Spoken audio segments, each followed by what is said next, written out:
That's interesting. Bear 1 second. We've got a little intruder that's coming. Go say hello to Jose. Come here. I need to go to bed. Doing a podcast. This is Jose. Say hi. Hello, my friend. How are you? Yeah. He said, hello, how are you? Good. Good. Yeah. Oh, all right. Now you're the guy. Yeah. All good. Yeah. How old are you? 4. 4 years old. Good. When you gonna start to play baseball? You play on Wednesday, don't you? Yeah. Oh, Training tomorrow. So you got your glove and everything now ready, huh? Yeah. Okay. See you soon in the baseball field. I'll see you soon. Say night. Night, my friend. You're listening to the British Baseball Podcast.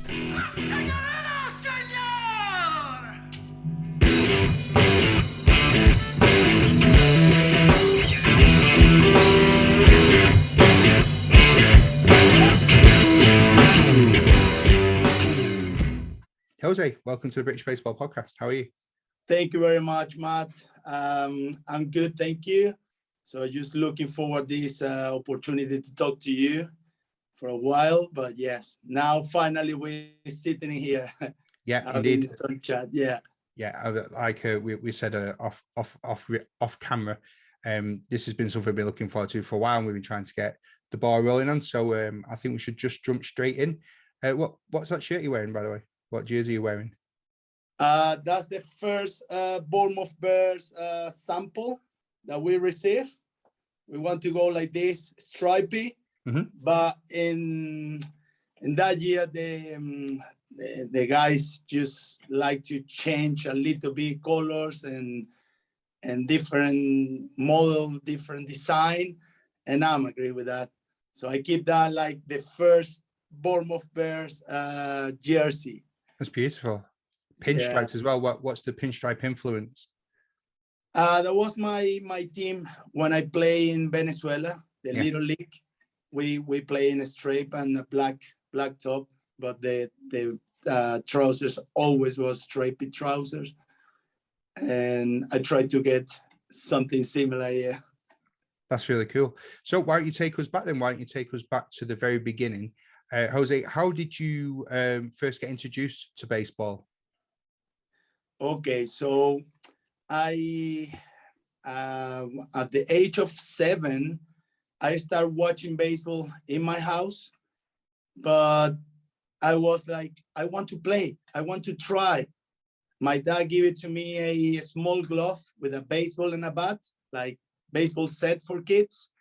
And from that day, every day after get back from school, play by myself against the wall every day.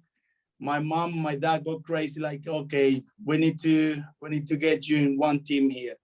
So I start at 7 years old in the Little League in Venezuela, my hometown.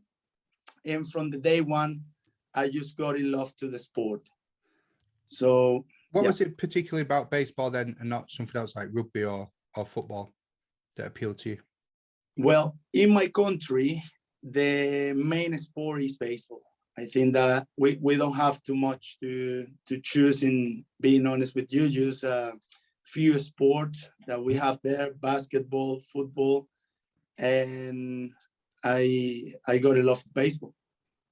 Were there any particular players that caught your eye that made you think, yes, this sport is the one for me? Or is it just the game in general? Just the game and the passion that Venezuelans live the baseball is huge. So you can see our games in Venezuela, the league games are huge. The fans are unbelievable, amazing. The atmosphere in the fields are great. So that I think that clicked me up to baseball. Lovely. So after your stint with baseball as a 7-year-old, where did you go after that? Well, I started representing my county to the nationals, and we get a really good team. My hometown, we were the the best team there. I can say that all my teammates in that age were amazing. And I also get into a Venezuelan team, but unfortunately that year we couldn't make it to Japan. Oh, to no. the internationals. Yes, and well, it was an age at 15 years old that my dad spoke to me and say, okay, you got two choices.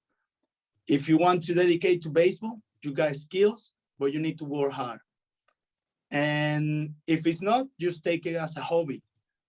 And I was so convinced to myself that I can make it. And from that day, I started working harder. It wasn't easy. Those 2 years was really tough.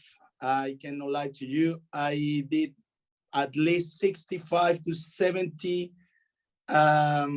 tryouts with all the organizations. And it was like a little bit of frustrated at the beginning, because in the tryout, it's all about numbers. And I was a catcher, and I have to throw to second base in less than 1.8 seconds. And you have to run less than 7 in the 60 dash. And it was like hitting, just show up and show what you can do.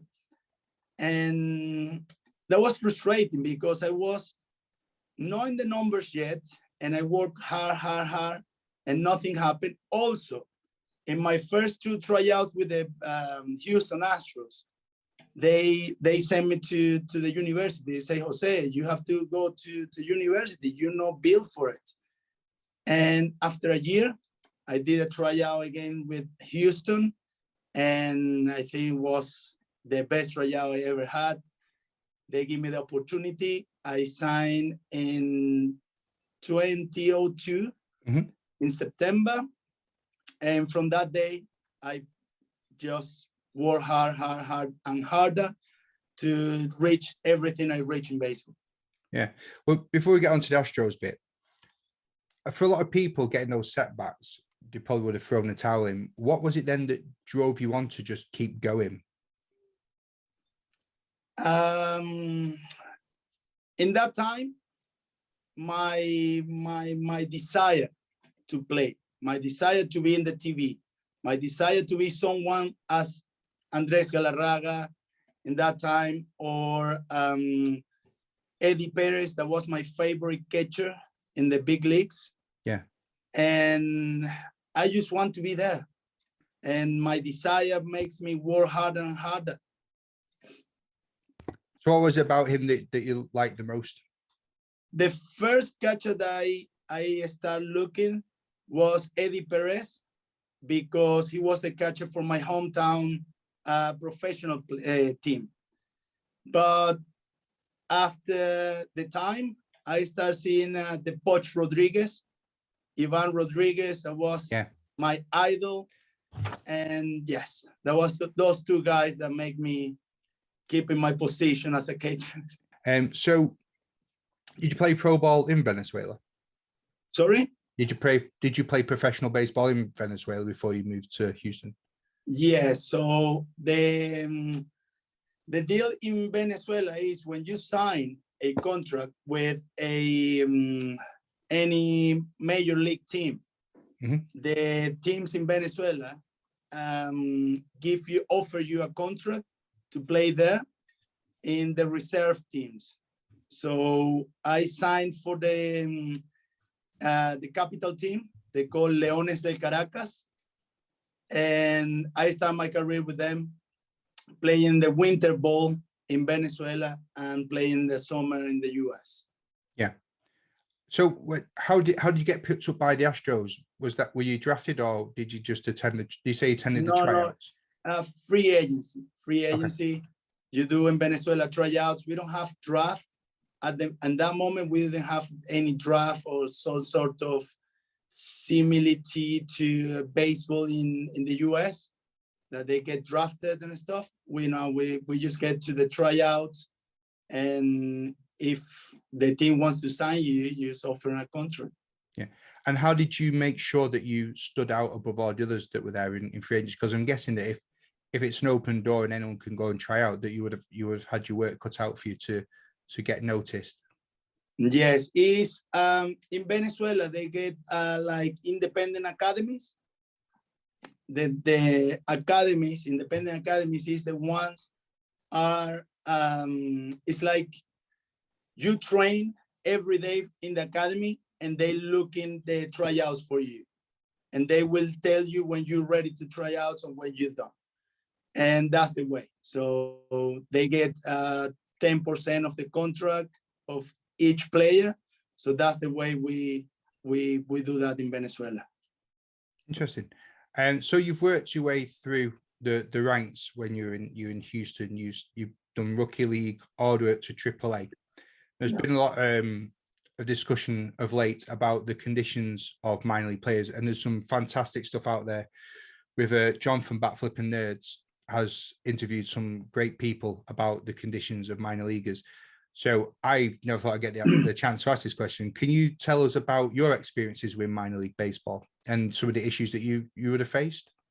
Yeah, so being honest, in the minor league baseball, I have good experience as bad experience. So it's tough to live with the salary that we got in there, because we need to pay for accommodation, for our food and everything else. And the money is not enough. So if you compare the big league salary against the minor leagues, is like nothing. And well, but we manage to play, and we manage to follow our dreams. And it's rough, it's tough, but it's something that we need to deal with. So I think that makes you stronger to get into the situation that you need to look after yourself, you need to eat healthy, and then you need to train as much as possible and prepare yourself to be ready for the next level.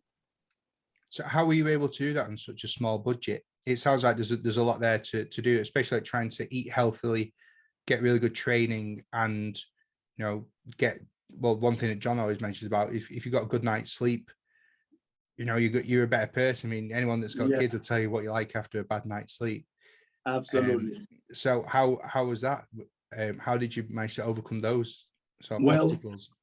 We try to push in the flat as much as many players that we can fit in there. So to try to pay less in the rent. So I remember 2006, I was in the rookie team, and they put me into the single A team. So when I did that transaction, was in the middle of the league, and I remember to get into the field, and some Latin player said to me, "Okay, you want to move with us?" And I say, "Yes, I want to move with us." "Okay, let's go to Bournemouth and get you an air bed." I say, "Okay, so it's gonna be fun."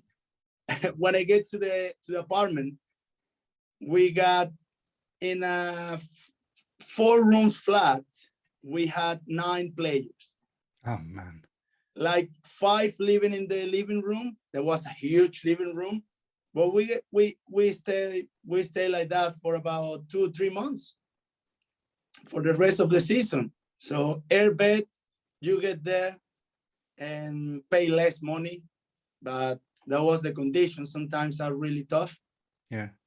Did that help you to bond, or did you find it more of a hindrance with having someone's toe in your face while you're trying to sleep? No, there was good group of players every time, because we all going for our pass. So I'm not gonna reach the big leagues because you're not reaching the big leagues. It's independent work. So we all help each other. Always you're gonna find someone that wants to take you for your position, but I think it's the same in the big leagues. So everyone is working for their own. So Yeah. everyone is working for reach the goal to be in the big leagues. And the ones they get into the big leagues, they need to fight for stay in the big leagues. Yeah. Yeah, true.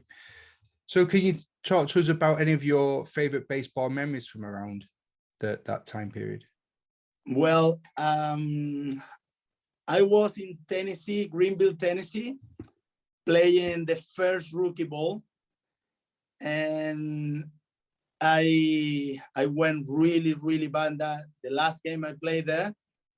And then the manager called me to the office. And I was like, okay, what's going on in here? They're gonna give me a release in here. What happened? And the manager straight away say, okay, Jose, pick your stuff. You're going back to your country. You're out of the organization. And I was like, what happened in here? My English cut in that moment. It was like, what is going on? And then he approached me and say, I'm kidding. You just get called for the New York team. So I have to play in New York next day.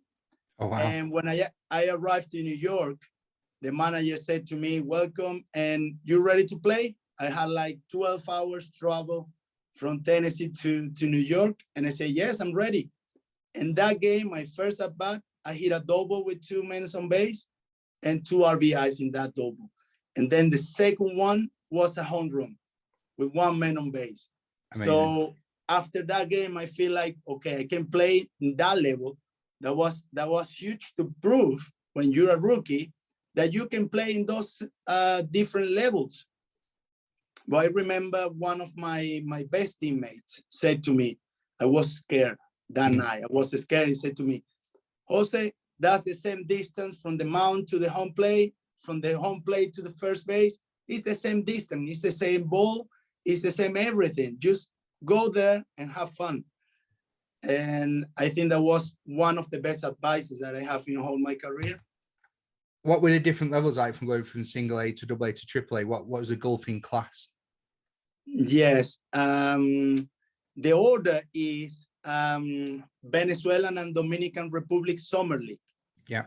That's a short season, 60 games. And that's just field of Venezuelans, Colombians, Dominican Republics, and Panama players, and players also South America. And then every year, the teams get like 5 new visas. And then in that league, in that level, you need to fight for those 5 opportunities to go to US. Mm-hmm. And when you get your visa, your opportunity, you go to the US. For example, different teams have different leagues to play, but I will tell you about the Astros in that time. Astros have a team in Tennessee that was the rookie ball. Yeah. And then short season A ball that was in New York. And then they have a mid A ball that was a Kentucky. And then they have a hard A that was in that moment, that was in Virginia. Yeah. And then double A, triple A, and the big show. It wasn't always happiness in your career when you're in the minor leagues. You were very close to making it to the bigs, and you had a stroke that required brain surgery. What was the impact of that like for you? What was going through your head when it happened? Well, the first thing coming from my head was, I will be able to play baseball again. And even my life was in risk, but I was thinking about make it back to baseball. And that was from day one, because that was the day before I have to fly to the US for spring trainings 2009. So it was like, okay, so I'm able to play again. And I stayed 2 months in bed, not able to even walk to anywhere, to wait for the blood in my brain, Yeah. reabsorb, and then be able to take a flight to go to Houston to have a surgery. So how were the organization with you when it happened? Well, they support me from day one.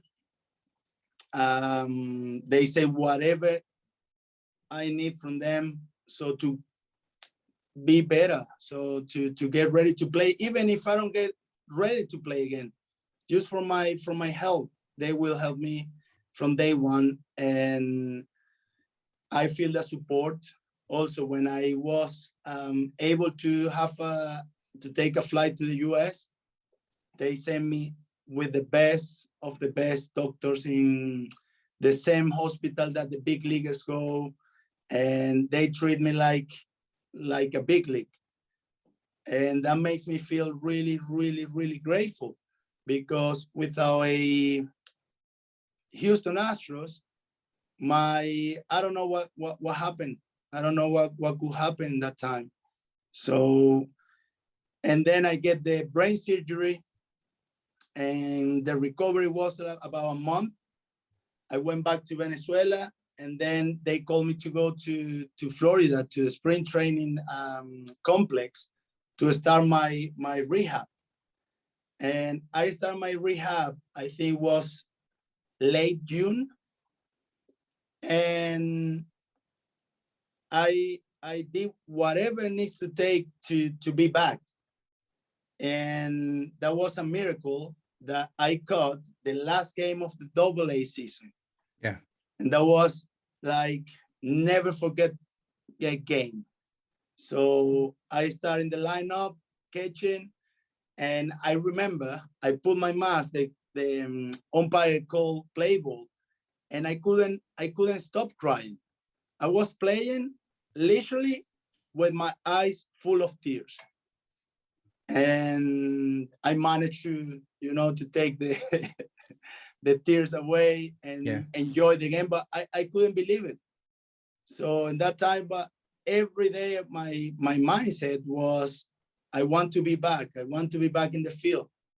I dream about being in the baseball field again, because it was like 50-50, 50% of possibilities I never gonna play baseball again, and the other 50 I can make it. But the question was, in what level I can make it. And yes, I finished that year and get ready for the following one. And I made the team in the spring training. And unfortunately, I got like a little bit scared for any concussion in my brain or anything. Yeah. Behind the play, it's tough to think about it when you have to think about the pitches, what you're gonna call, and it wasn't the same. It wasn't the same. I went to therapies, psychology, everything, and they just decided to give me an opportunity as a coach. The one that I refused in that time. I say, I'm not ready to be coach yet. So I need my time. I need to go back to Venezuela, reorganize myself, because part of me say that I'm able to keep playing. Yeah. And it's tough when you dedicate all your life to something, say, okay, that's it, no more. You're gonna be coaching now. And well, 2 weeks after I went to Venezuela, one team called me from independent league. That was the Golden League.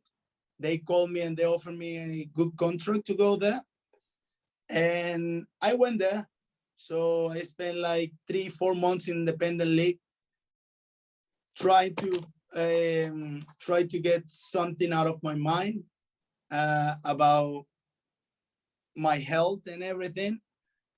But at the end of the day, it wasn't the same. I didn't feel secure in the baseball field. And I decided just to drop, and I told talk to the Houston Astros. I'm able to be coach again with any time, and I still waiting for the call because the general manager changed to Pirates. Yeah. And that's it. So do you think that's where those sliding doors moment, if you said yes straight away, do you think you'd still be coaching now?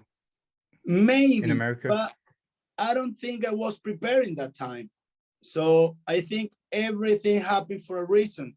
Yeah. And it's no point to be a coach when you think you can be in the field playing.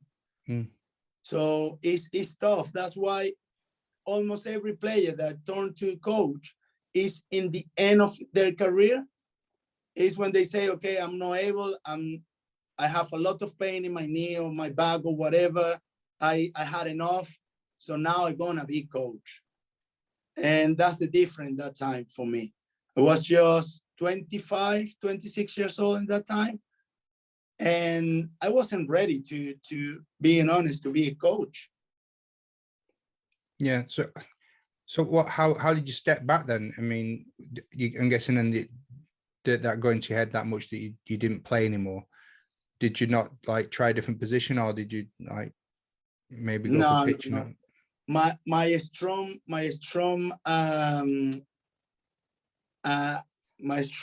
point that I have, my strong skill was behind the plate.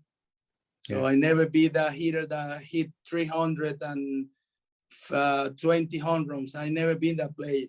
I always focus and concentrate to be the best on behind the plate. And that was the skill took me to the whole minor league system. Yeah. To AAA. Oh man. So what did you do then after that then when you like what did you do? Okay, so after I finished in the independent ball, I just went back to Venezuela and start my own business. And after that, I start at the same time, I start helping the kids that wants to play professional in the elite academy in Venezuela, and just giving some techniques, workouts and everything, that all my knowledge transferred, all my knowledge to the kids. And yeah, so try to let them know how minor leagues, how strong they have to be mentally, and just preparing kids. And I really enjoyed the first time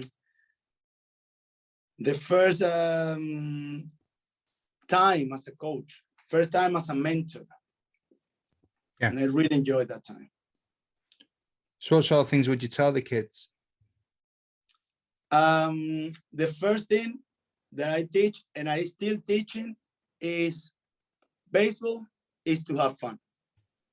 And the best way to have fun is doing your best, putting your 100% in there. So baseball is a negative game. So we need to be positive. We need to be positive. And straight away, the example, a Hall of Famer, 300 batting average from the whole career. They need to fail 7 times and just have 3 hits in those 10 times. What do you think is going to happen if they get frustrated in those 7 times? They won't be able to hit the 3 ones. Yeah. And that is something that I always teach. The mentality of baseball is a negative game. Unfortunately, it's a negative game. But that's why baseball players are, I think baseball players have really tough personalities. Yeah. Because of everything that happened in baseball. Physical errors are there, mentally errors are there. So we need to be prepared. We need to be ahead. It's tough. Yeah. Baseball game is not easy, but the main thing you will see in the majors, those guys go there and they have the opportunity to be a kid again, because that is a game. That is the fun. So they competing with each other after the game, they're friends. So it's something really nice in baseball that happened in baseball. Yeah, that's pretty cool. So how did you end up on the shores of Bournemouth? Well, good question there.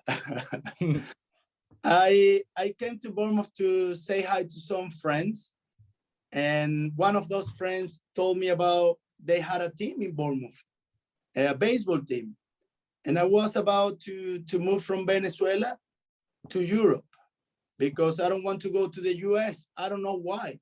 So I just don't find US a place to live, you know?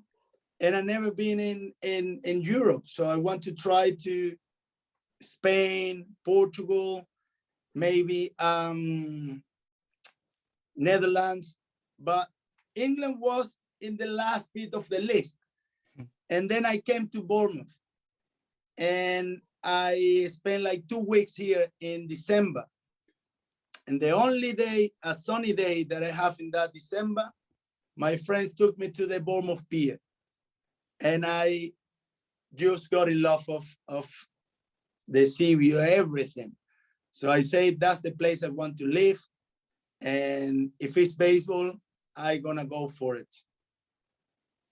And like 3 months after, I just moved here. That's brilliant. I love that. Like 2 weeks in snowy Bournemouth put you off going to Spain, Portugal, and Holland. I don't think that could put anybody off. No. So why don't you live in Madrid? Oh, Bournemouth Pier in December is the bomb, No, it was crazy, but that was a good opportunity as well with one of the friends. So I want to do a English course because my English in that time was worse than now. And I have a friend that have really good connections with all the schools in here, English schools, international schools. And I decided to come here for 6 months and try.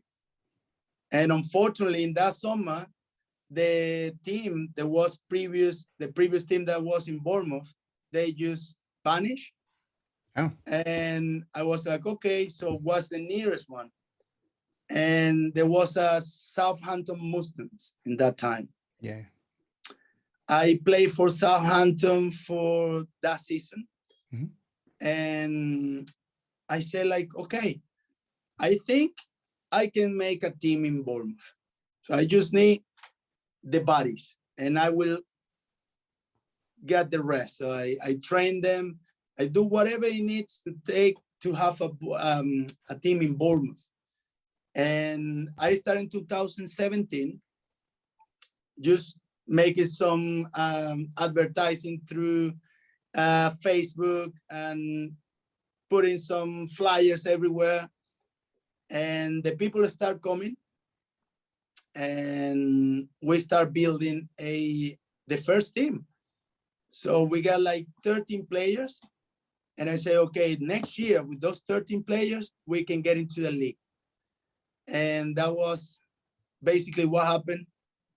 We get the uniforms, we get everything, the equipment. I remember we buy the equipment from the previous team. So that was all equipment, all helmets, all bats, everything was old. And it was quite fun because that year we managed to make the playoff. Yeah. And it was awesome. So after we make the playoff, players just start coming from everywhere. And we get a really competitive team in 2019. And you were unbeaten in 2019, weren't you? Yes, and we get that unbeaten championship that year. That was amazing. That was one of the best games in my entire life. So I enjoyed that game as a little kid. I think I never enjoyed that much baseball in the professional baseball, because in the professional it's your career, and here was for fun. You know what I mean?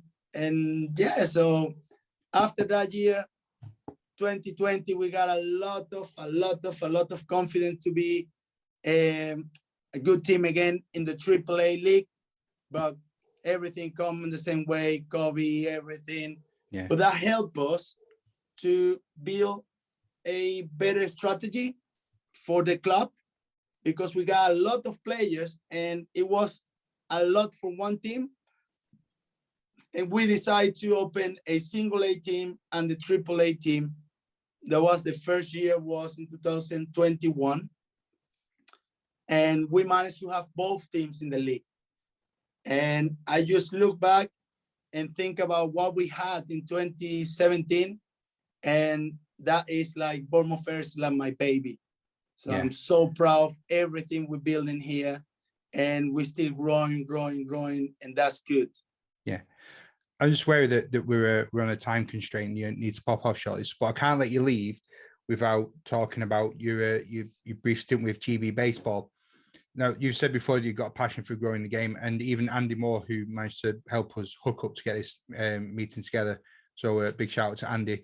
Mentioned that you're always trying to make people feel included and welcoming, and you're always saying things to your players to help them improve. Is that something that drew you to the position of the women's GB baseball team, to be able to implement that at such an early stage? Yeah, so I'm a true believer that everyone can play baseball. They just need to get clicked with the game and get involved. And I'm not that type of coach that's gonna say someone, no, you're not good enough for this. So if I think someone needs something extra, I talk to the guys and say, okay, you need to work in those areas, let's work. And that's the same I see in the opportunity, huge opportunity that I so grateful to have with the GB. So, and that was the first ever women's training. And I just have fun in that. And I say, okay, we have something special in those ladies. They will do amazing job. I'm sure they will do amazing job this year in the tournament in France. And it's just baseball, you know. It's something that everyone is capable to do. And the girls are showing that we have a really tough women's player here. So really good players, dedicated players, players that work harder every single time, players that they're in love with baseball. All my players are in love with baseball. Yeah. And the GB is huge. And the atmosphere in the GB is great. It's really good. So unfortunately, I had too much in my play this year. I start with the Bournemouth University baseball team as well, that we went to the finals as well last spring. And I had too much in my play. I spoke to Drew Spencer and said, my friend, I'm so sorry, but if I don't want to be 100% committed to the team, I won't be able to do it. I tried to find a way to do it, but unfortunately, it was different situation that I cannot commit to the team.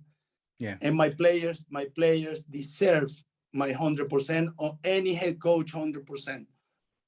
What impressed you the most about the women's national team? The dedication, the hungry they have for the game, the passion that they feel for the game. So that's why I said to you that something special gonna happen with that team, no doubt, because from day one we have players that are working harder every single time from all over the country. That's amazing. That is something huge that we have in here. Yeah. What did you learn from your time with GB? What were your biggest takeaways? Yeah, I learned about how to do a proper trainings with different point of view, because I trained the team with amazing coaches, and I always here to learn. I always here to learn. I cannot say, no, I'm Jose Lopez, I know everything. That's not me. So I'm a true believer that we need to step off of your bed and try to learn something from the day. And in baseball, we can learn from anybody. Even if it's a rookie player or experimental guy, anyone can teach you something one day. And I really have a really good team, a really good coach team. And I really enjoy how we work together. Yeah. So I think, and not just our coaches, all the GB coaches go into the something special there, something unite. So they share information, then trying to help every single team. And I think a GB is going to be, in a few years' time, there's going to be, all the teams going to be really, really tough to beat. Yeah. They're definitely under foundations. You can see the work that's been put in, especially watching the European tournament. Some phenomenal stuff, and looking forward to the ladies going over to France in 2022 this year. It's going to be interesting to watch. Absolutely. I will be watching the games like a kid, just watching my players. Yeah. So one of my final questions to ask you now is, who would make your Mount Rushmore of baseball? 4 influential characters that mean the most to you. Okay, so the coach for Little League that I say, his name is Carlos Chacin. He was like a dad for me. He teach me everything I know from baseball. And my dad, that was like my trainer for day one. He always support me, always trying to reach information when Google even exists. He tried to research how, in what way he can help me. And the other 2, I think, was my my hitting coach, and my first hitting coach in professional baseball. And what else? It's tough. It's a tough question there. Because it's too many people that helped me a lot during my career, my every year. That is tough. I think it was a bench coordinator, like the guy was in charge of all the positions, like a main coach, like development coach from Houston Astros system. That he always sees something special in my way to play, and he always give me a good advice. He will always be there for me. I also, sometimes I feel frustrated, and I just give it a call and say, hey, that's happening. What can I do? Yeah. And he always were there to support me. And that guy, I think, was really important through the years. Brilliant. Love it. It's tradition on the show for the guests to have the final word. So, Jose Lopez, thank you so much for being such a great guest. Anything you want to say before we leave? Any shout outs you'd like to give, or any parting advice? I just want to say that every single person that wants to play baseball here or everywhere, anywhere, you're capable to do it. Baseball is fun. Baseball is something that brings you so much fun, brings you so much bonding with your team members. And if you try baseball, you will get in love in baseball really quick. Yeah. And here in Bournemouth, doors are open every time. I'm sure every single club in baseball are the same. So the only way to grow in the UK, being honest with you, is working all together. So all together means every single body in this country need to work together to grow. It's the only way. If we're not unite, we're not strong. Brilliant. What a great way to end it. Jose, enjoy the rest of your evening, and I'll chat to you soon. All right. Thank you very much, Matt. Nice to meet you, my friend. You too. And Absolute take care. pleasure. Cheers, All mate. right. Bye-bye.